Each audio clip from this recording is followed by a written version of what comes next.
le chi bai le vek ule video han siam le do nanga tuna chuan kan video na nung bera khan number 6 a khan TMS a no pang khoi ve lo pang lo om sa khoi dan kha kan soya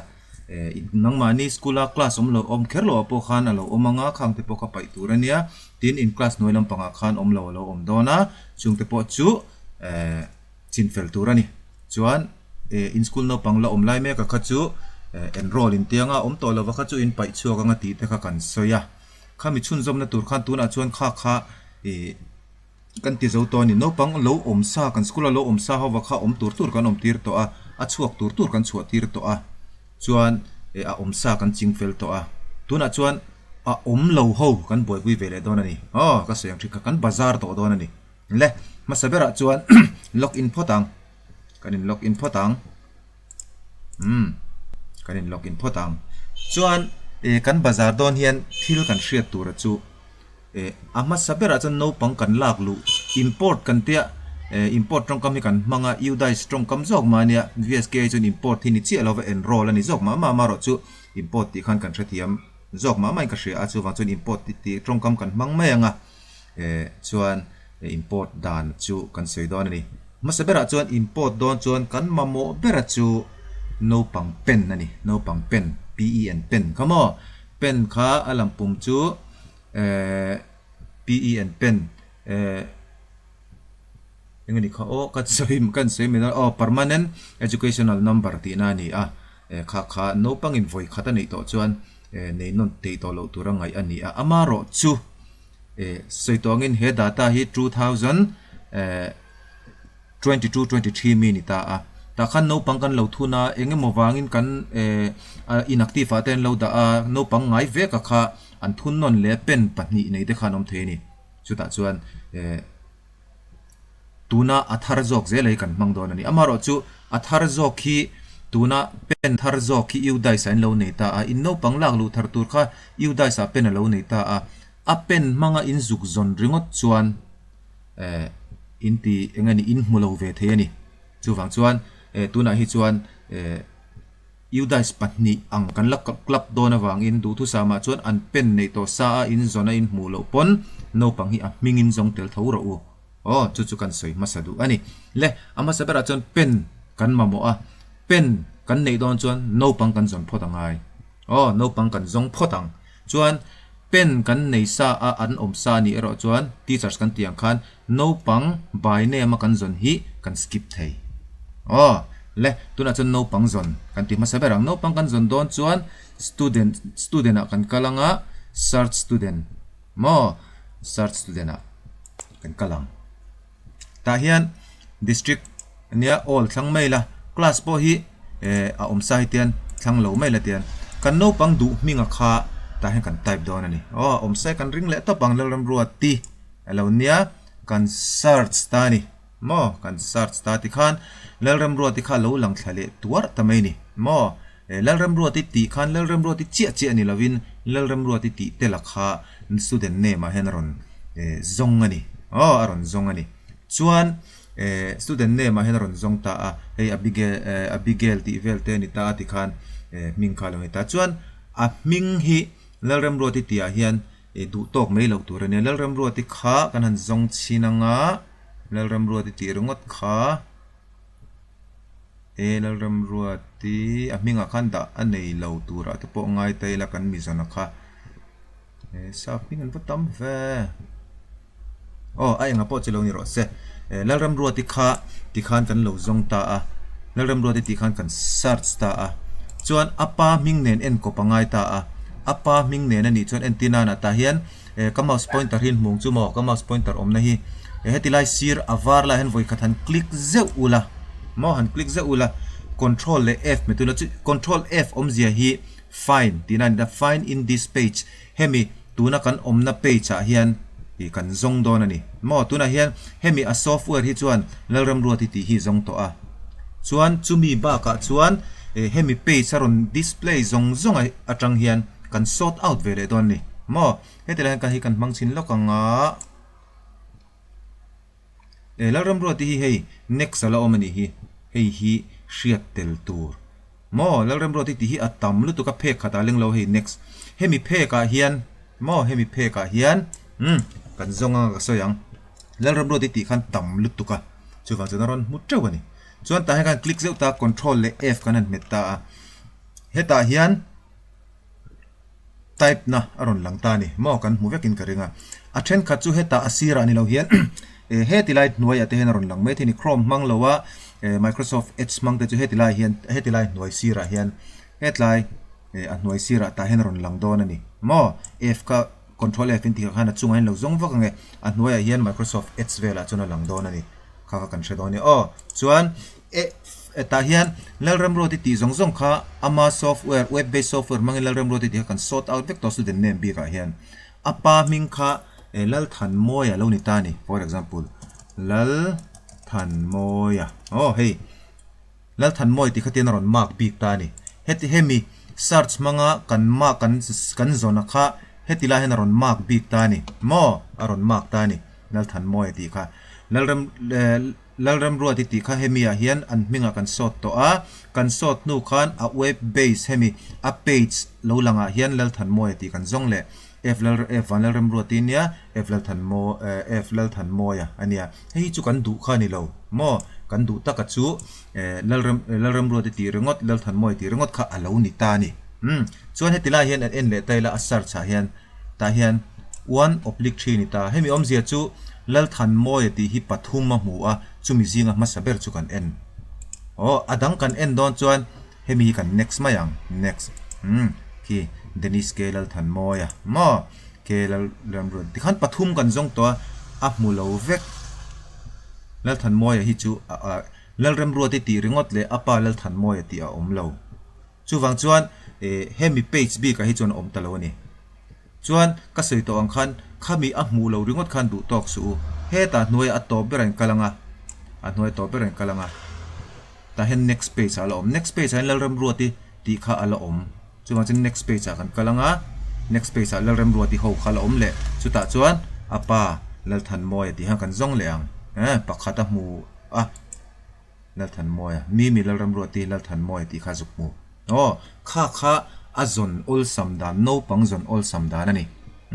kha azon dan bi khrim khrima by name no pang kan search dona chuan kan hei kan midu alo ni chuan apa ming po lo in anga amaro chu a date of birth ten ni en lo long kan ti chuan hei hi ten kan select ang hian ten metreng chu kan ti phei taila date of birth le address ron lang le ang a date of birth nen kan en le a alo in milta kan midu kan mu mu angin in soi photang kan midu kan mu chu kan midu a chu hei hi apen ani hei hi apen ani hemi hi apen ania apen hi kan mamo ber chu ni no pang minga kan zuk zon na chana chu apen kan du wanga ni apen kan neita apen hi kan select anga hi hete selected koi po hete koi kal po hena theya ani lo pon amazon hen ten zu click za ula double click le ula aron select nga lang chuan kan neita kan copy tikhan kan mamo ber pen kan neita pen kan nei chuan kan let de yanga a pen kha kan nei to in copy thiam lo pon kha ka chu paper a jiak chuak mai ro copy kha i copy ai ti bole voi khati ti bole pal chuan at bula tanga no pang ming kha zuk search that le veka ngai don ania chuwang chuan in copy te kha copy sol pal ten la chun pen ate po paper ate po jiak chuak ula thawme chuan a pen kan nei ta na china atira ka soi kha pen nei sa ni a in hriat chuan a pen in nei sa chuan tuna a ma no pang an minga kan search zong kha in skip theya tuna tang hin in tran thei pen kan nei to chuan pen kan nei chuan student a kan kalanga present status kan enang present status kan kalang present status ta hian a pen a kha kan da don ani tuna chuan kan zong muwa a om ngei ti po kan hria a pen kan da lu tang kan pe sang kan filterang hei hi lo om ta chuan hemi ka soi chun zom ma hian ka soi le du achu no pang lak lu tura kha yu dai san lo nei vek to yu dai sa po pen a lo nei vek to pen ka nei sa itia present status ai kala apena kha I peisa mo apena kha I peisa I filtera aron lan si lo chuan kha he tilai udais no pang inei to akha tuna hian khami pen ang kha na la om lo mo kan soi to kha nikum masa data ani awangin mo hemi data hian om lo ve thei hemi present status a a pen izuk sut lua I filtera a om lo chuan student search tang khani tran leang mo pen dang te date polo nei thei chu kan thredon ani hetilaya a pen kan nei sa udai sami kan ti a om lo awang ringot hian I he data hian om lo motisu pen dang nei pon alo om thei chu wang chon by name kan in search le photang ale chu ti khana pen kan nei ta ati khian kan lo mutani ama pokhi lo om ta a chuan ta hian a pawimawh bera chu helai hi ni ta ni action to be taken hi present status kan en na chan bera chu tuna hian no pang hi enge din mun a present status akha kan en ta ni chuan tuna hian en taila use transfer from another school facilities transfer from another school facilities aranti hei hi teacher lak lu dan en to tan kha chuan hetilai hi a kal phungain ang khop maya teacher en kha chuan ta hian thil pathum lang the omani ama sabera chuan tuna kan om hi soi taila use transfer from another school facilities chumi ani chuan school danga tangin iwalak lu ngai school danga ino panga hi om mi school a om dropbox a om lo amaro chu ilak lu thewangin kha school khan anla enroll lova pending in om mo in school a pending om ho kha tiang hen ron la top the nia ka soi to kha chuwang chuan use transfer from another school atanga ilak lu thei chuan pending in om ti na tuna mi po hi ma chi enula pending om ta mi school a om na a kan la ngal thei chu pakhat na apanina chuan action to be taken a hian use dropbox ati chuan dropbox a om mo use dropbox ati dropbox a om dropbox ami chu ilalut ngal thei dropbox mangin adot le chuan you cannot transfer this student ti khalawin zia kanga yu zia trawanga ka soi vek thei lawa you cannot transfer this student ti ani chuan he ino pangzona hi mi skula an enroll to chumi ani chuan abula hian an udais code le an school minga oma an school iwa kontak nga he hi kan no pang ania aron luta in school a hian ala om reng sia khongain taken TC tin dropbox amiloti sakte ti kha kan wati ngai chumi te pathum chu action to be taken a hian aron in ziak thei action to be taken aron zia dana zirin an next step a hi kal tuna chuan use transfer from other school facilities min ti a transfer from other school facilities min pe chu wang chuan transfer from other school facilities a kan kalang heta hian dropbox ati chuan dropbox a kal tur chuan home a kan kal le anga ta hian kasoi kop don student dropbox ani chuan he tilaya tuna a ma che present status a kan en khan use dropbox ati chuan heta hian ni kalang chuan use transfer from other school ati chuan transfer one student from other school a hian kaltur he tilaya hian transfer he tilaya hi kan hriat polpal hlawange hei le hei hi kan hriat polpal hlawang ti ka hlau tuna present status kan ena transfer from other school aron ti khachu heizok hi ni heizok hi chu transfer all student from other school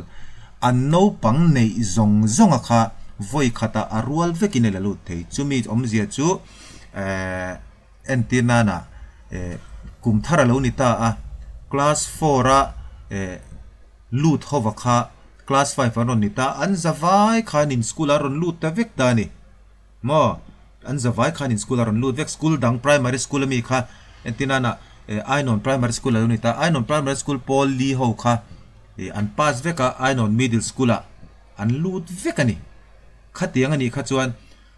a class top khan hemi mang hian transfer all student from other school mang hian a class top kha voi khata amal te lawin kan la lut thei chu adang lam na ni chuan tuna chuan transfer from other school ti hi kan manganga kan han click anga chuan udais ko thingai lem lova a student pen thoba kha kan paste le ang kan filter ang tiyan ron lang ta chu he tilai hian ahma kan soyang khan pending in a om ta a enroll kan tianga kan update anga kan skula aron lut ngal anga chuan eng tiang ang pon kan school no pang ani ngal ain enroll ngal vek chu hriattur ain enroll ngal vek chuan ain enroll a engma khoi dang lamangai to lo attendance apo mingaron lang ngalang thil danga po atula pianga fully in kan no pang ani ngal heta kan enroll hian chu hriattur school danga tanga kan lak lu emo drop box atanga kan lak lu hova khachu fully in kan no pang ani ngal chu kan thredon nia le chuan kha no pang kan zona hetilaya data omsa vsk data omsa lak lu dana ni ta a chuan pakhat kan han soile tura chu no pang kha search student atang ni zonga I muzo lo ani mo a ming le apa ming le a date of birth pon eng tiangai zon pon I muzo lo ani yu dai sa chuan om to le to lo lam pang su thran ni ro se yu dai sa point nei to me thei a pen mang pon present status sa izuk ena a pen mang pon a lang thei lo student sar chang poni zong le a ming poni mu thei lo I mu lo chuan 8 mi aro mo 8 mi aro chu tiang ani chuan kan 8 don ta ni kan 8 don anga het lai 8 student om ta ni 8 student chuan 8 student he kan kalanga hemi form heron lang don ani no pang 8 na masabera chon student pen hi ka soi non leang group vela poka post jing ang renga student pen hi no pang tuna I no pang thun tur hi yu dai sa student pen alo nei sa to chuan ta hian I thunang he student pen a hian an number khai thun nga lang amaro chu yu dai sa po ilo nei sa lo a pen ala nei sa lo ni chuan ida all to pang chuan temporary in pen naron pe ang temporary in pen naron pe ang chu hriattur yu dai sa an om to ni chuan a pe yu dai sa an pen khai mang mi ang aba ki chu information ni ka soiwak lawang student name ania male female ani hetila hian date of birth hi teacher mi ang thoka ni han click hian tian calendar ron langa a pian kuma khata hian akuma hian click zawila 19 sorry no pangan ni chen 2018 te po ti taila ti khian 2018 na september kharon lang ta september hi pian thani lo chuan september zone han click ula ti han a thlain thlang lenga march lo ni ta a date khan a date in zuk thang le mayang ti khan lo in fill up mayang chuan helai date of birth bi ka kha phone lama chuan khatiang lo de hlek khan ni mai the amaro chu khami khoida na kha chu dule rem changa kan ti doni akum zo na kha siam rem phota khata po khan phone apo akum zon siam rem phota a thla select le a ani select le khan ti theita back fuck ang chi khangai lo wania kha chu soi thui lawang class 1 section mo father's name mother's name guardian chu optional ania guardian an nei lo chu na ngai lo address pin code mobile number email pin mobile number hen pa ming pa monu ma phone number no pang in phone al nei lo chuan email chu optional ania du chuan da lo an in da don pon an nei ni chuan da thei social category chuan CWSN hi kan ti ngal vekang chuan pakhat kan soile du chu no pang ming pa ming le nu ming hi horop pui vekin chu ula ke chuan a tha ka ti yu dai sa pho kan horop pui vekin automatic in akala horop pui vekin chu ula tha ka ti yakina yu dai ne na engemo in convergence te om takin thila boy palang in 8 tharai chu horop pui vekin in ti donia chuan kan submit don ta ni kan ti fel vek to kan submit don kan submit ta ni chulai chuan kan submit ta a no pang kan 8 ero hi chu kan submit hian kan no pang an ni ngal lo kan submit hian kan no pang ni ngal lovin an mani hemi class kan than na class a hian azuk lut ve topa ma se pending in om pending in mo pending chu ama khom vereng ma se attendance a polang lo attendance in mark don pon pending ala ni chona lang lo chuwang chuan data correction in lutanga in enroll le ang na china ka soyang khan po import mangemo transfer from other school mangemo kan lak lu kha chu zu enroll khara ngai lo ain enroll sa amara chu 8 module manga kan da lu ero chu zuk enroll that le ngai pending in oma zuk enroll le ngai July chu kan thchiang don nia ka 8 vector si attendance a lang thei lo ti te khain om le nge in 8 nu hian data correction a in zuk enroll le ngai chu kan shredon ania chuan hemi rual hian thil pakhat kan soi le anga chu student a hian data correction a hian kan lut ta a class 1 a hian ka kalanga class 1 no pang kan neya khi ron lang ani khi ron lang chuan hey hetilai hian hei kan soi ma saberang hei hi u dice pen ni lovin heta tanga kan 8 hemi vsk tanga kan 8 hi ni mo vsk tanga kan 8 hi ni chu wang chuan a pen number po khi tmp kan zoom deuh sinang ngoro zoom lo meang kan hmu thei thawang tmp ni khi mi om je chu temporary in pen nei ti na khi pen a khi nakina he pen nei tu hi u dice lampanga pen anei to chuan u dice sami pen khan hi inva update ang kan thetiam mo u dice pen anei huna hetami hi inva update ang he a temporary pen a hi chuan chu ba ka chuan temporary a hemi in ang lo don hian in edit don hian hemi thleng lekamo heti lekamo hian ti lo ula abikin hemi in edit don chung computer chang ti sham ula achan chu spacing hian ati boy deuh thina hemi top a khian 6 top a khian ala top mai lo hi ala kal zut khi ti vel khi om more space a om chu chuan a space a kha awang khan kan type kim thei lo thin chu wang chuan ta hen voi khathan click ze ula select all na control le a control plus a khain metanga tikhian a spacing om zong aro in select vekanga khi tikhian in delete amo tikhian number amo in chuang chumi ni lo chuan in select kim lo chuan a space khan a khu ve thina chu wang chuan chut kim lo te om thei chut kim thei lo te om thei ka tina chok kha ani chuan ming ti dik lo te om chuan in editanga pa ming nu ming tikhan male female ti het lai po he obc te po kala neya ke pon heng te po hin kina hlomin ka titura ngai te hei po obc po hi ron om thar deuh hlekani a request oma wangi tiang te po kan siama phone number te po tikhan hi no pangkha an din mun diklo hemi information diklo om chuan update zel turani chu kan thredon ania chuan kha no pang lak lu dan le no pang information update dan chu lo ni le ta a le peka chuan attendance lampang te kan lut to don nia kha zong kha tuna kan siam thei chu ni kalome